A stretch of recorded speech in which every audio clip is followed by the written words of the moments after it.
नमस्कार, मैं हूं संजय शर्मा। आप देख रहे हैं 4 PM न्यूज नेटवर्क। एक विज्ञापन आता था कि तुम्हारी कमीज मेरी कमीज से सफेद कैसे।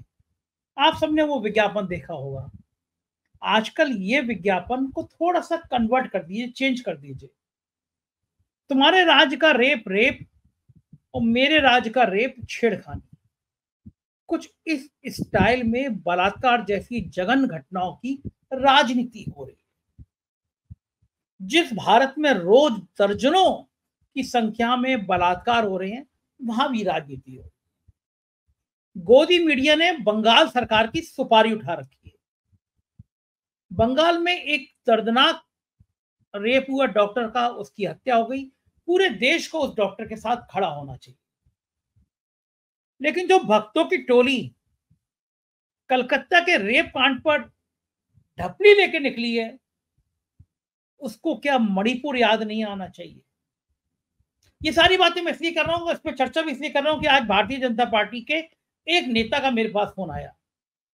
उन्होंने कहा कि हम कलकत्ता वाले कांड पे प्रदर्शन कर रहे हैं संजय जी, आप भी आते तो बहुत अच्छा होता। मैं जान गया कि मुझसे कुछ कटाक्ष कर रहे हैं। मैं कहा मैं बिल्कुल आऊंगा। आप जहां प्रदर्शन कर रहे हैं मेरा भाषण कराइएगा। मैं अपने भाषण में कहूंगा कि कलकत्ता का जो बलात्कार हुआ वो बहुत जघन्य है, निंदनीय है। और मैं भाषण में ये भी कहूंगा कि आजादी के बाद इस देश में जो मणिपुर में हुआ उसको कभी भूला नहीं जा सकता। आने वाली पीढ़ियां याद करेंगी कि इस देश में एक राज ऐसा था, इस देश में एक हुकूमत ऐसी थी, इस देश में एक प्रधानमंत्री ऐसा था जिस राज्य में सैकड़ों महिलाओं को नग्न करके घुमाया गया। उनके गुप्तांगों में तरह तरह की चीजें डाल दी गई, उनके स्तन काट दिए गए, उनके संग बलात्कार किया गया, उनकी हत्याएं कर दी गई। और मणिपुर का मान ही निकला प्रधानमंत्री से। आजाद भारत का ये पहले प्रधानमंत्री होंगे। देश का एक राज्य जलता रहा, जल रहा है, प्रधानमंत्री मणिपुर का मान नहीं बोल पाए, वहां जाने की हिम्मत नहीं कर पाए। मैंने उस भाजपा के नेता से कहा कि आप अपने प्रदर्शन में बुलाइए। मैं कहूंगा कि बंगाल की डॉक्टर के साथ जो दर्द दिख रहा है देश को, जिन गोदी मीडिया के चैनलों को 10-10 घंटे बंगाल की डॉक्टर का रेप दिख रहा है, अच्छी बात है, इतना ही दिखाना चाहिए। लेकिन फिर 24 घंटे मणिपुर की उन महिलाओं को भी दिखाना चाहिए जिनके नंग जलूस निकाले गए, पूरी दुनिया में बदनामी। लेकिन मैंने कहा ना, तुम्हारी कमीज मेरी कमीज से सफेद कैसे। मैंने भाजपा नेताओं से कहा कि मैं जरूर पूछूंगा कि जिस दिन संसद का उद्घाटन हो रहा था उस दिन महिला खिलाड़ी को घसीटा जा रहा था दिल्ली में, देश की राजधानी में, क्योंकि वो भाजपा के एक सांसद के यौन शोषण के खिलाफ आवाज उठा रही थी। मैं जरूर पूछूंगा कि कुलदीप सेंगर जैसे विधायक भाजपा के अंदर क्यों थे जिन्होंने लड़की का रेप किया और लड़की के पिता की हत्या कर दी गई। मैं जरूर पूछूंगा कि राम रहीम जैसे गुंडे को पैरोल कैसे मिल जाती है जो महिलाओं के बलात्कार और हत्या का आरोपी है। मैं जरूर पूछूंगा कि आशाराम के आश्रम में मोदी जी डांस क्यों कर रहे थे। और मैं जरूर पूछूंगा कि देहरादून में, उत्तराखंड में उस मासूम अंकिता भंडारी की दोष क्या था जो एक गेस्ट हाउस में कुछ नेताओं के सामने पेश की जा रही थी। उसके परिजनों ने आरोप लगाया और अंकिता भंडारी के पिता को आज तक क्यों नहीं न्याय मिल सका। तमाम सवाल है। लेकिन बंगाल का दर्द मेरा और मणिपुर का दर्द तुम्हारा। देश में ये गजब खेल चल रहा है। एक संवेदनशील पत्रकार नागपुर से आते हैं, सीनियर जर्नलिस्ट हैं, बढ़िया पृष्ठभूमि पे बहुत मुखर होके बोलते हैं। मेरे दिल में दर्द था, मैंने कहा उनसे पूछूंगा। मैं मन की बात सुनता रहा, आज मुझे लगा मणिपुर का जिक्र आएगा और महिलाओं के दर्द का जिक्र आएगा। प्रधानमंत्री कह रहे हैं महिलाओं के प्रति हो रहे अपराधों पर कड़ी कार्रवाई होनी चाहिए। भाई कौन करेगा कार्रवाई? मंगलयान से लोग आएंगे, चंद्रमा से उतर के आएंगे। 10 सालों से आप प्रधानमंत्री हो, कार्रवाई आपको करनी है, मुझे थोड़ी ना करनी है। लेकिन प्रधानमंत्री को याद नहीं आता कि हमें मणिपुर पे बोलना है, हमें उत्तर प्रदेश के हाथरस पे भी बोलना था, हमें उन्नाव में उन माँ बेटियों को जल बुलडोजर के चक्कर में पेट्रोल डाल के मर गई उन पे भी बोलना था। ऐसी बातें याद नहीं आती, आनी भी नहीं चाहिए। राजनीति इसी को कहते हैं और खराब राजनीति इसी को कहते हैं। चलते हैं नागपुर, एक संवेदनशील पत्रकार सीनियर जर्नलिस्ट राजीव रंजन सिंह जी से, उनसे बात करते हैं कि क्यों होता है, देश इतना नीचे क्यों गिरता चला जा रहा है, कारण क्या है। चलिए राजीव जी के पास, उससे पहले रिक्वेस्ट आपसे, एक बेहतरीन कोशिश की है हमने 4 PM म्यूजिक की। देश की कोने कोने से गरीब लोगों को, वंचित लोगों को, जो कोई रिक्शा चला रहा है, कोई ठेला लगा रहा है, कोई गाड़ी धो रहा है, बढ़िया गा रहा है, तरन्नुम में गा रहा है, 4 PM म्यूजिक पे हम ऐसे प्रतिमाओं को देखेंगे, तलाशेंगे, उनके गाने लोड करेंगे, फिर उनको मुंबई ले जाएंगे। मुंबई में बढ़िया स्टूडियो में उनका गाना रिकॉर्ड करेंगे, आपको सुनवाएंगे। ऐसी इलाहाबाद का एक गायक हमको मिला, गाड़ी धो रहा था, एक दर्शक ने भेजा, थंबनेल आ रहा हुआ स्क्रीन पे, 4 PM म्यूजिक पे जाइएगा प्लीज, 4 PM म्यूजिक ज्वाइन कीजिएगा, सब्सक्राइब करिएगा, इस आदमी के गाना सुन के इसको सराहिएगा, एक कमेंट करिएगा 4 PM म्यूजिक पे, जिससे इस नौजवान का हौसला बढ़े। बहुत जल्दी मैं इसको मुंबई ले जाऊंगा, वहां इसका गाना रिकॉर्ड करूंगा, आपको सुनवाऊंगा। ऐसे आपके अड़ोस पड़ोस में भी कोई गरीब हो, कोई पिछड़ा हो, कोई परेशान हो, गाना गा रहा हो, मुझे भेजिए, मैं उसका गाना सुनवाऊंगा। चलते हैं राजीव रंजन सिंह के 4 PM न्यूज नेटवर्क में स्वागत है राजीव जी आपका। पूरे देश में कलकत्ता में हुए रेप कांड के विरोध में प्रदर्शन हो रहा है, होना भी चाहिए। अगर एक देश में कहीं पे भी बलात्कार हो तो पूरे देश को खड़ा होना चाहिए, देश को विरोध करना चाहिए। और भारत एक ऐसा देश बन गया है जहां पे रोज दर्जनों बलात्कार हो रहे हैं, अलग अलग राज्यों में हो रहे हैं। लेकिन जिस राज्य में बलात्कार होता है उस राज्य की सरकारें, उस पार्टी की सरकारें, पार्टी के नेता कुछ नहीं बोलते।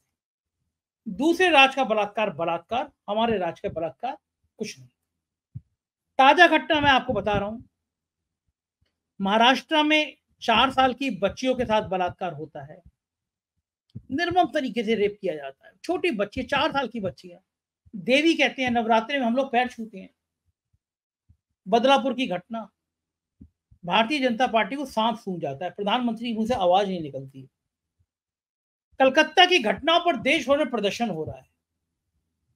इन सबसे 1000 गुना ज्यादा मणिपुर में सैकड़ों महिलाओं को नग्न घुमाया गया, उनके गुप्तांगों में तरह तरह की चीजें डाल दी गई, स्तनों के संग काट दिए गए, छेड़खानी की गई, हत्याएं कर दी गई। इस भारतीय जनता पार्टी के मुंह से मणिपुर का मान नहीं निकला। प्रधानमंत्री आज तक मणिपुर नहीं गए। इस देश में ऐसा क्यों हो रहा है और किस लिए हो रहा है? आखिर महिलाओं का सम्मान क्या पूरे देश में एक समान नहीं हो सकता? राजीव जी की यह बात आपको तकलीफ दे रही है, नहीं दे रही है? महाराष्ट्र में आखिर हाईकोर्ट जाने की जरूरत क्यों पड़ी और हाईकोर्ट ने ऐसा फैसला क्यों दिया? हम कोर्ट का सम्मान करते हैं, लेकिन सवाल तो कुछ फैसलों पे उठते ही उठते हैं। बंगाल में ऐसा फैसला क्यों नहीं आ जाता? आपका क्या कहना है? आपने बहुत सही सवाल उठाया है। और देखिए, बलात्कार, मोलेस्टेशन ये घृणित कुकृत्य हैं, मतलब ये जहां पे भी हो और जिसके भी साथ हो, ये एक हम समाज का दायित्व बनता है कि इस तरीके के कांडों के खिलाफ जो है ये हम सब ने बुलंद आवाज उठानी चाहिए। परंतु जैसी बलात्कार जो है वो एक पॉलिटिकल टूल बन जाए, एक पॉलिटिक्स का माध्यम बन जाए, वहीं से सारी विकृतियां जो है वो जन्म लेती हैं। आप इस बात को समझिए संजय जी, हाईकोर्ट का तो कोई काम ही नहीं बनता था कि वो इस मामले में उतरकर ये निर्देश दे कि भाई आप महाराष्ट्र में बदलापुर में आप जो शिवसेना ने और बाकी इंडिया अलायंस की पार्टीज ने जो ऐलान किया था कि हम 24 अगस्त को हम जो बंद करेंगे, वो आंदोलन करेंगे, उस आंदोलन पे प्रतिबंध लगाने का कोई सवाल नहीं उठता। देखिए, आंदोलन, हड़ताल, ये सब जो है डेमोक्रेसी में प्रेशर पॉइंट्स निकालने के तरीके हैं। अगर एक प्रेशर कुकर के अंदर से आप प्रेशर नहीं निकलने देंगे, सीटी उसकी नहीं बचेगी, तो क्या होगा? वो फट जाएगा। तो एक डेमोक्रेसी, एक प्रजातंत्र के अंदर में ये सब अलग अलग टूल्स है, माध्यम है, जिसके द्वारा लोग जो है अपनी बातों को, अपने आक्रोश को निकालते हैं, व्यक्त करते हैं। अब ये आके आप, इसमें कोर्ट का तो कोई काम ही नहीं बनता है।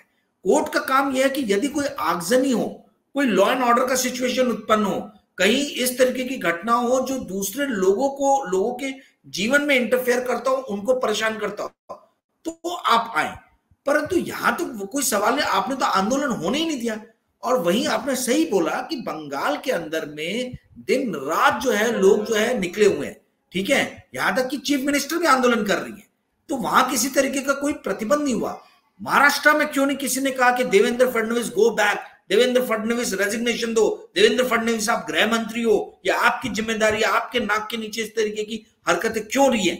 यही भाजपा के नेता जो है वो पश्चिम बंगाल में ममता बनर्जी से रेजिग्नेशन मांग रहे हैं, पर आपके अपने नाक के नीचे इतने अगर घृणित कार्य हो रहे हैं तो इस बात को समझिए कि यहां भी आपको आवाज उठाना चाहिए था, परंतु आपने ये आवाज उठाया नहीं। और जिस तरीके से हाईकोर्ट का इसके अंदर में इंटरफेरेंस हुआ, मुझे तो समझ में नहीं आता। मुझे तो ऐसा लग रहा है कि अब जो कोर्ट है वो भी एक एलीट के ओपिनियन, एक गवर्निंग पार्टी जो गवर्नमेंट है उसके साथ वो चली है। ठीक है, तो आप एलीट ओपिनियन के सिंथेसिस के हिसाब से काम नहीं करोगे ना, आप गवर्नमेंट का पक्ष ले लो। भाई आपका काम है डेमोक्रेसी के, आप एक स्तंभ हो, जुडिशरी जो है एक स्तंभ है, उसका काम है एग्जीक्यूटिव के ऊपर में, लेजिस्लेचर के ऊपर में निगाह रखना, पर आप उनके हिसाब से चलने लग जाओ। ये तो मैं मतलब बड़ा ही ये अजीबोगरीब, मैं पिछले 8-10 साल से ये चीज देख रहा हूं कि जिसको हम स्तंभ मानते हैं, जो अलग अलग होना चाहिए, एक दूसरे के ऊपर नजर रखनी चाहिए, वो सब एक साथ मिलके जो है काम कर रहे हैं, और जो गवर्नमेंट है वो और स्ट्रांग होती जा रही है। तो ये तो देखिए, एक बात समझिए संजय भैया, वेस्ट बंगाल में, पश्चिम बंगाल में तो भी लोग सड़कों पे आके अपने आक्रोश को व्यक्त कर पाए, किंतु महाराष्ट्र के अंदर में तो वो भी नहीं कर पा रहे। तो ये तो डेमोक्रेसी के लिए खतरा है, ये तो फेडरल स्ट्रक्चर के लिए खतरा है, ये प्रजातंत्र के लिए खतरा है। एक तरफ एक राज्य में, आप मुझे बताइए, उन्नाव हो गया, हाथरस हो गया, यहां के मुद्दे में जनता को 4 PM के अपने प्यारे दर्शकों को सोचने के लिए एक बात दे रहा हूं कि क्या हाथरस, उन्नाव में जो, या बदलापुर में जो रेप हुए, मॉलेस्टेशन हुए, क्या वो उतने संगीन नहीं थे? ऐसा क्यों होता है कि शीला दीक्षित के शासित राज्य में निर्भया बलात्कार होता है और निर्भया जैसा बड़ा मुद्दा बन जाता है, या पश्चिम बंगाल में आरजी कार हॉस्पिटल में ये रेप होता है और मर्डर होता है, और उसके बाद में आप देखिए 2 हफ्ते से, 1 हफ्ते से मीडिया में सिर्फ यही चल रहा है। तो क्या उन्नाव, हाथरस और बदलापुर को मीडिया ने उतनी कवरेज दी है? क्या उस मुद्दे को उतने ही तरीके से पूर्ण जोर तरीके से उठाया है? यहां तो सादिक कप्पन जैसे पत्रकारों को 28 महीने के लिए जेल में ठूस दिया गया। तो एक तरफ तो आप जो है वो बलात्कार के मुद्दे को बढ़ा चढ़ाकर जो है, बलात्कार है, हत्या है, ठीक है, वहां आप ये कर रहे हो, और दूसरी तरफ आपके जो शासित प्रदेश है वहां पे आप सप्रेस कर रहे हो इस न्यूज को। तो इसका अर्थ क्या है? इसका अर्थ है कि आप एक ही मुद्दे पे लोगों में डिसकंटेंट फैला रहे हो, असंतोष फैला रहे हो। आप ये जाहिर करने की कोशिश कर रहे हो कि जो अपोजिशन पार्टी शासित राज्य हैं, विपक्षी पार्टियों द्वारा जो शासित राज्य हैं, वो अकर्मण्य है, वो इनएफिशिएंट है, वो शासन नहीं चला सकते, वहां बलात्कार जैसी, हत्याएं जैसी घटनाओं को नहीं रोक सकते। परंतु वही जब उनके शासित राज्यों में हो रहा है, भारतीय जनता पार्टी के शासित राज्यों में हो रहा है, तो इस तरीके की न्यूज को सप्रेस किया जा रहा है, दबाया जा रहा है, पत्रकारों को जेल में डाला जा रहा है। तो आप तो एक ऐसा खुद ही इस देश के अंदर में एक ऐसा तंत्र बना रहे हो जहां पे एक तरफ तो डेमोक्रेसी को सप्रेस किया जा रहा है, ना आंदोलन कर सकते हैं, ना पत्रकार कुछ लिख सकते हैं, पत्रकार कवर करने जाए तो उनको उठा के जेल में ठूस दिया जा रहा है, और वहीं दूसरी तरफ आपके ही पार्टी के कार्यकर्ता जो हैं सड़क पे उतर के जो है मतलब ये इश्यूज को व्यापक रूप दे रहे हैं।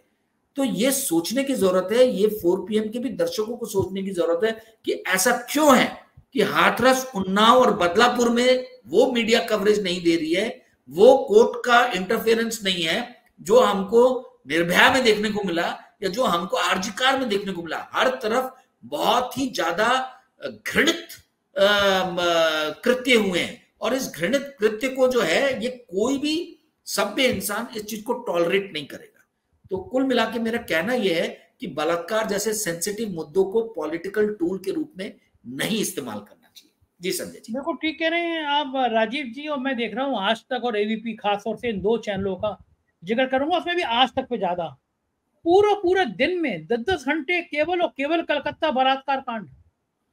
ये लोग तब कहां चले गए जब मणिपुर में सैकड़ों महिलाओं की हत्या कर दी गई थी, नग्न जुलूस निकाला गया था महिलाओं का। मेरे ख्याल से आजादी के बाद,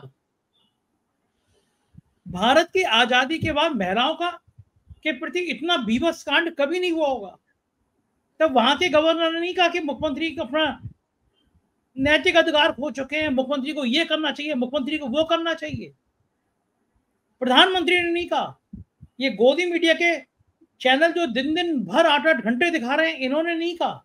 तो इन गोदी मीडिया के चैनलों को, आज तक के मालिक को, अरुण पुरी को अपने ऊपर शर्म आती होगी, नहीं आती होगी कि देश के लोग सोच रहे हैं कि तुम मणिपुर पे एक भी स्पेशल शो नहीं कर पाए, तुम्हारे काबिल एंकर और एंकरनियां मणिपुर में जा नहीं पाए, वहां स्पेशल शो नहीं कर पाए, लेकिन कलकत्ता क्यों दिखाया जा रहा है, ये बच्चे बच्चे को समझ में आ रहा है। क्या ये बात सही है कि ममता बनर्जी ने इतना दर्द दे दिया है, ममता बनर्जी ने इतनी तकलीफ दे दी है भारतीय जनता पार्टी को कि भाजपा उससे विचलित हो गई है? भाजपा को समझ नहीं आ रहा कि ममता बनर्जी का मुकाबला करें तो करें क्या।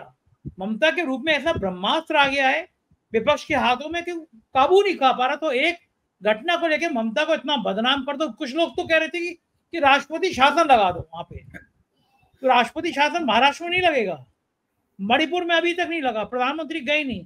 तो गोदी मीडिया के इस रुख पे आप भी मीडिया के बड़े इंपॉर्टेंट पर्सन रहे हैं, चैनलों में रहे हैं, और आपके रिपोर्ट्स में, आपके स्टिंग ऑपरेशन में लोग काबिल लोग 100 करोड़ रुपए रिश्वत मांगने चले जाते थे, खबर आपकी होती थी। तो ये जो गोदी मीडिया के लोग हैं, इनके मालिकों को इनको शर्म नहीं आती होगी राजीव जी? जी, आपने पुराने जख्म जो है वो कुरेद दिए।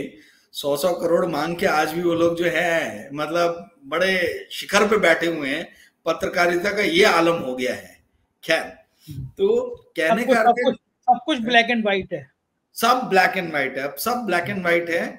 मेहनत करे कोई और, माल खाने कोई जाए और फिर उसके बाद में सजा हो तो फिर अपने आप को ईमानदार जो है, ईमानदारी का पार्ट आप दिखाओ और ईमानदारी का जो है पूरा का पूरा व्यू रचना अपने आसपास में वैसा रचें और ब्लैक एंड व्हाइट जैसी चीजों को प्रस्तुत करें। ये तो खेल हो गया। मीडिया का देखिए स्तर बहुत गिर गया है। और आपने जो अरुण पुरी जी की बात की, संजय भी एक बात को समझिए, आप भी मीडिया चलाते हैं, आप एक निष्पक्ष रूप से न्यूज को प्रेजेंट करने की कोशिश करते हैं। आपके पास में कोई पॉलिटिकल एजेंडा नहीं है, आप एकदम ऑनेस्टली जो है वो लेके जा रहे हैं, एक मार्ग दिखा रहे हैं, अल्टरनेटिव मार्ग। जिस तरीके से मेन स्ट्रीम मीडिया को कब्जा कर लिया है, आप ये समझिए पिछले 10 साल में क्या हुआ है। मेन स्ट्रीम मीडिया को कब्जा कर लिया है गवर्निंग एलिट लोगों ने, जो पार्टी है उसने कब्जा कर लिया है। और अब ये गवर्नमेंट का एक्सटेंडेड आर्म हो गया। मीडिया जो है अब ये गवर्नमेंट का एक्सटेंडेड आर्म हो गया। आप ये समझिए भैया, किसी भी देश के मीडिया के चरित्र को देख के आप उस राष्ट्र के चरित्र को समझ सकते हो।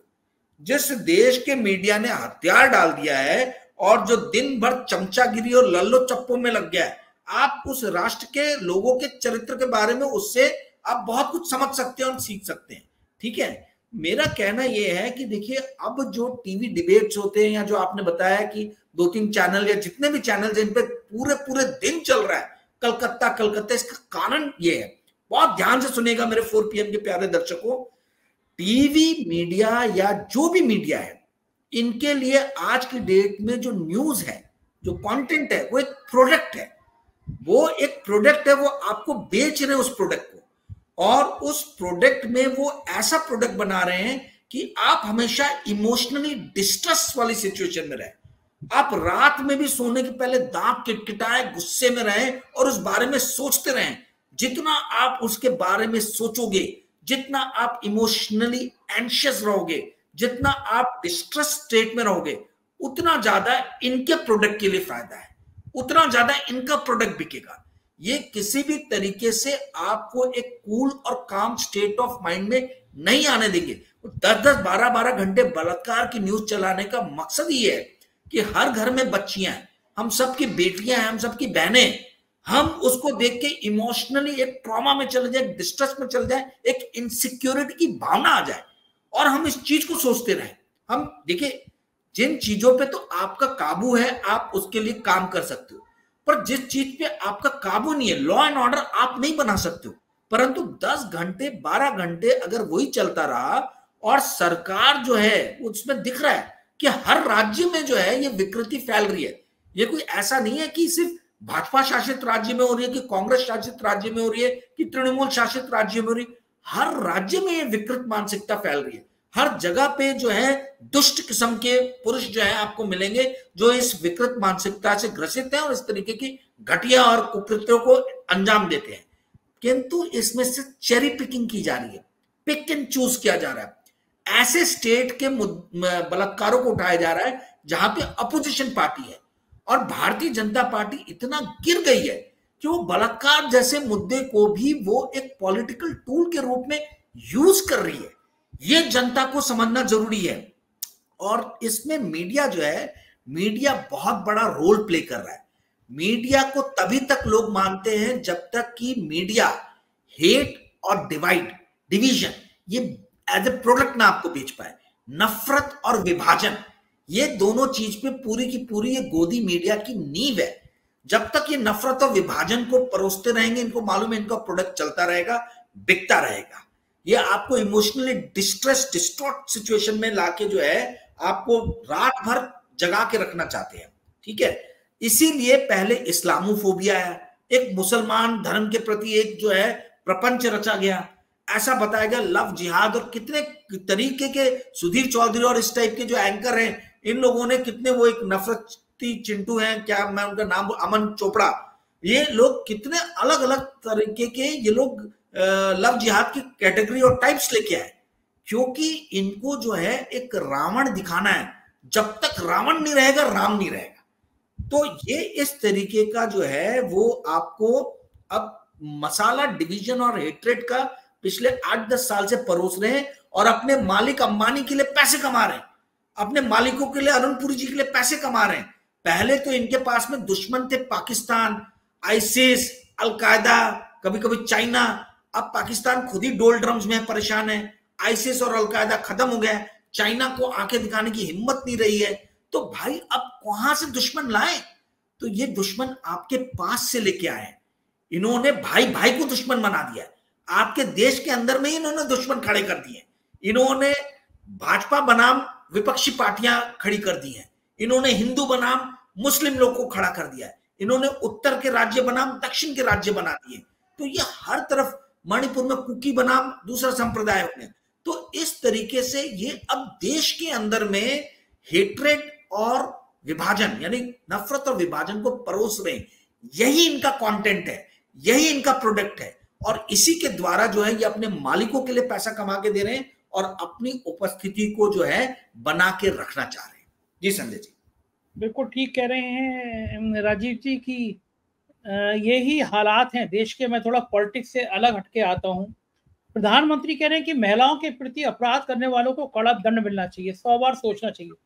मेरी बात समझ में नहीं आई। इधर अभय जी भी ये बात कह रहे थे, 10 सालों से प्राइम मिनिस्टर, आपको कड़ा दंड मिलना चाहिए, तो क्या ऊपर से भगवान आके कड़ा दंड देंगे या मैं और आप दंड देंगे? प्रधानमंत्री आप हैं, कौन बनाएगा ये योजना? जब दिल्ली की सड़कों पर महिलाएं खिलाड़ी घसीटी जा रही थी, भारतीय जनता पार्टी के सांसद पर यौन शोषण का आरोप लगा रही थी, तब प्रधानमंत्री को नजर नहीं आया।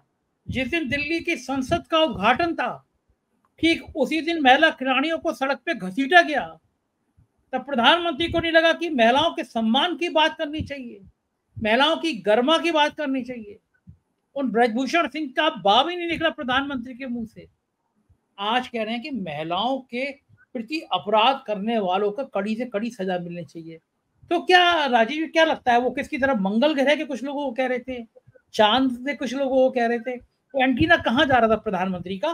कौन सजा देगा भाई उन महिलाओं पर अपराध करने वालों को? कानून कौन बनाएगा, आप या मैं? ये बहुत ही ज्यादा जो है ना, मतलब दुर्भाग्यपूर्ण बात है कि प्रधानमंत्री, देखिए प्रधानमंत्री जी जो हैं, वो अभी भी इस चीज से बाहर नहीं निकल पा रहे हैं। जो बोलते ना कि जवानी में आपकी जो भूमिका रहती है, उसी भूमिका में आप हमेशा अपने आप को देखना चाहते हो।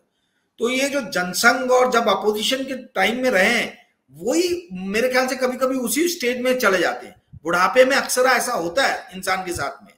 तो ये जो है, ये भाई लॉ बनाना आपका काम है। आप जब किसान के प्रति, जो इस देश में सबसे बड़ी आबादी के लोग हैं, उनके खिलाफ आप 3 नियम कानून लेके आ जाते हो, तो आपको इतने विभत्स कुकृत्य करने वाले जो लोग हैं, इनके खिलाफ तो 2 मिनट के अंदर कानून बन जाना चाहिए। भाई आपके मेरे जैसे यूट्यूब पे आके विचारों को रखने वाले जो लोग हैं, विश्लेषण करने वाले लोग हैं, उनके मुंह को बंद करने के लिए तो कानून तुरंत लेके आ गए। ठीक है, वो बात अलग है कि अपोजिशन बहुत ज्यादा स्ट्रांग है तो पीछे हट गए। मेरे से, आपसे, हमारे जैसे पत्रकारों से ही बहुत अपोजिशन मिला। तो इस पे तो हर किसी की सहमति है। ममता बनर्जी वही तो कह रही है, राहुल गांधी वही तो कह रहे हैं, अखिलेश यादव वही तो कह रहे हैं कि भाई आप कानून बनाइए, आप पहल कीजिए और हम आपका साथ देंगे इस पे। तो किस बात की देरी है? आप क्यों नहीं कर रहे? मुझे एक बात समझ में नहीं आती संजय भैया कि कलकत्ता में ये उठ के जा रहे हैं और वहां के चीज पे टीका टिप्पणी कर रहे हैं, पर वहीं प्रज्वल रेवन्ना जिसके इतने सारे वीडियो टेप्स आ गए, इतने विभत्स कुकृत्य करते हुए, वो प्रज्वल रेवन्ना के ऊपर में अभी तक क्यों नहीं एक्शन लेके उसको जो है 15 दिन, 1 महीना, जो भी ये बोल रहे हैं कि 1 महीने के अंदर में सजा हो जानी चाहिए, फांसी हो जाना चाहिए, ये हो जाना चाहिए, फलाना हो जाना चाहिए, ठिकाना हो जाना चाहिए। भाई वो प्रज्वल रेवन्ना के लिए तो आप वोट मांगने गए? क्या आपको इंटेलिजेंस ब्यूरो ने इंफॉर्मेशन नहीं दिया था? क्या आपके पास में आपके इंटेलिजेंस की ये जानकारी नहीं थी कि ये आदमी सीरियल ऑफेंडर है, हैबिचुअल ऑफेंडर है, इसके ऊपर में इतनी ज्यादा औरतों ने संगीन संगीन आरोप लगाए? तो ये तो आपके सीधे सीधे दिख रहे हैं कि आपकी मतलब your actions and your words are not matching. आपकी कथनी और करनी में अंतर है। आप कहते कुछ और करते कुछ और हैं। और ये सिर्फ मोदी जी की बात क्या है, I mean, आप ये समझिए बीजेपी भी नहीं कर रही, सरकार भी नहीं कर रही।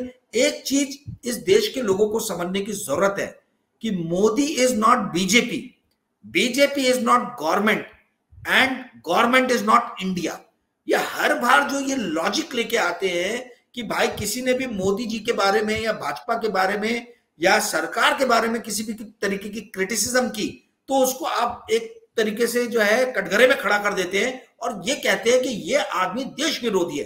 भाई गवर्नमेंट का क्रिटिसिज्म, मोदी जी का क्रिटिसिज्म भी पैट्रियोटिक एक्ट है, जितना कि इनकी प्रशंसा करना पैट्रियोटिक एक्ट है।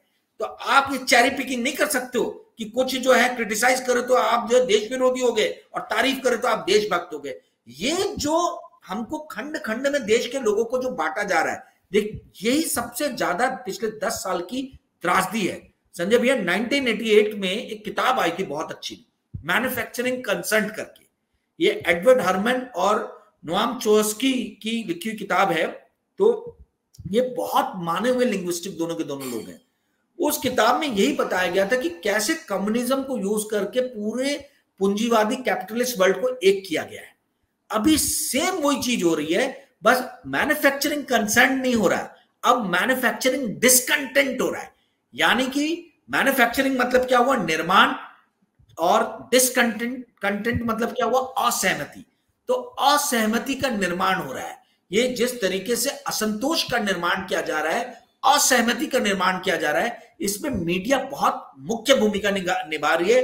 और नरेंद्र मोदी जी खुद अग्रणी है, वो खुद टॉर्च बेरर है। वो देश के अंदर में एक असंतोष का निर्माण करना चाह रहे हैं, क्योंकि उनको मालूम है कि जब तक विभाजन नहीं रहेगा, जब तक नफरत नहीं रहेगी, जब तक असंतोष नहीं रहेगा, इस देश के ऊपर में रूल करना बहुत डिफिकल्ट रहेगा। और दुख की बात है कि मीडिया इस चीज को नहीं समझ पा रही है, लोग, जनता इस चीज को नहीं समझ पा रहे। जिस दिन ये समझ में आ जाएगा उस दिन पर्दाफाश हो जाएगा, लोग मीडिया देखना बंद कर देंगे, जो so called main stream media है। और ये नरेंद्र मोदी जी के जो भाषण है, वो भाषण से भाषण ही रह जाएंगे, उसके ऊपर कोई व्यक्ति विश्वास करना बंद कर देगा। जी संजय भाई, आपने भाषण याद दिलाया तो आज मन की बात आई थी, पता नहीं आपने सुनी या नहीं सुनी मन की बात।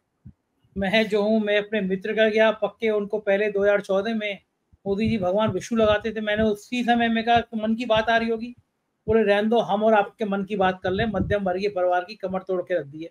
मध्यम वर्गीय परिवार में आते थे वो। जो हाल है मध्यम वर्गीय परिवार का, वो बहुत दर्दनाक है। आपने सुनी या नहीं सुनी मन की बात? नहीं, मैंने मन की बात कभी नहीं सुनी, क्योंकि आप एक बात समझिए, इस देश में मन की बात तो होती नहीं है ना। कम्युनिकेशन के, आप भी स्टूडेंट है, मैं भी स्टूडेंट हूं। कम्युनिकेशन 2 साइडेड रहता है, कम्युनिकेशन कभी भी 1 वे नहीं रहता है। आप देखिए नरेंद्र मोदी जी ने हमेशा 1 साइडेड इंफॉर्मेशन फेंकी है, ना प्रेस कॉन्फ्रेंस किया, ना कुछ किया। और जो इनके इंटरव्यूज भी होते हैं वो भी मैन्युफैक्चर्ड रहते हैं। क्वेश्चन दिए जाते हैं पत्रकारों को पहले, उसके बाद में आंसर्स बनाए जाते हैं, और उसके बाद में वो पूरा कोरियोग्राफ किया जाता है। भाई इस देश में मन की बात में जो भी मुद्दे उठाए जा रहे हैं, क्या वो इस देश के मुद्दे हैं? देश का मुद्दा क्या है? सामाजिक समरसता इस देश का मुद्दा है। बढ़ता हुआ आर्थिक जो दरार है, जो खाई है, वो इस देश का मुद्दा है। बढ़ती हुई अनएम्प्लॉयमेंट, बेरोजगारी जो है, वो इस देश का मुद्दा है। बढ़ती हुई जॉब इनसिक्योरिटी जो है लोगों के अंदर में, वो इस देश का मुद्दा है। ये जो बड़े बड़े कॉर्पोरेट्स इस देश को एक मतलब कुछ कॉर्पोरेट्स बढ़ के पूरे इस देश के संसाधनों पे जो कब्जा कर रहे हैं, वो एक मुद्दा है। पर्यावरण किस तरीके से तहस नहस किया जा रहा है, वो एक मुद्दा है। तो आज तक हो गया या एबीपी हो गया या जितने दुनिया भर के तमाम चैनल हैं, संजय भैया कौन से चैनल के ऊपर में आपने इन चीजों के ऊपर में बहस जो है वो सुनी होगी कि आर्थिक विषमता क्यों बढ़ रही है या अनएम्प्लॉयमेंट क्यों बढ़ रही है, ये जॉबलेस ग्रोथ का क्या अर्थ है। इस देश में 8% 9% की आप ग्रोथ बता दो, 7% की, भाई मेरे घर में मेरा बच्चा अनएम्प्लॉयड बैठा हुआ है, वो ग्रोथ का मैं क्या करूंगा। तो ये जो मन की बातों में बातें की जा रही हैं, ये प्रोपेगेंडा का एक टूल है, एक प्रोपेगेंडा का टूल है। ये मन की बात जो है, ये भी थॉट जो है, ये सारी चीजें जो है ना, ये कॉपी कट पेस्ट की गई है अमेरिका से। क्योंकि इनकी जो पीआर एजेंसी है, जो प्रधानमंत्री जी की और जो भाजपा को जो गाइड करती है, वो सब न्यूयॉर्क में बैठी, वॉशिंगटन में बैठी पीआर एजेंसी से। तो वो जो वहां करते हैं, वही चीज को उठा के यहां ले आते हैं।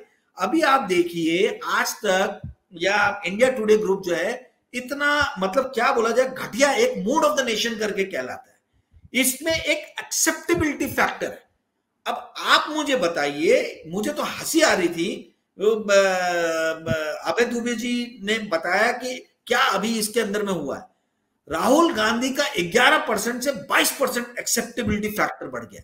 अब आप बताइए, कांग्रेस की 50 से 52 सीट 100 सीट होगी, डबल होगी, तो आप एक्सेप्टेबिलिटी फैक्टर भी डबल कर दो, तो उसमें क्या है, मतलब इसके ऊपर में आप लाखों करोड़ों रुपए खर्च कर रहे हो, जो बैठ के रूम के अंदर में जो रिपोर्ट तैयार हो सकती है। और ये रिपोर्ट किसने तैयार की है, मूड ऑफ द नेशन कौन करता है, वो आरएसएस के जो करीबी रहे नानाजी देशमुख, उनके रिश्तेदार जो दुबई में बैठते हैं, वो करते हैं ये मूड ऑफ द नेशन का जो है पूरा का पूरा खोज।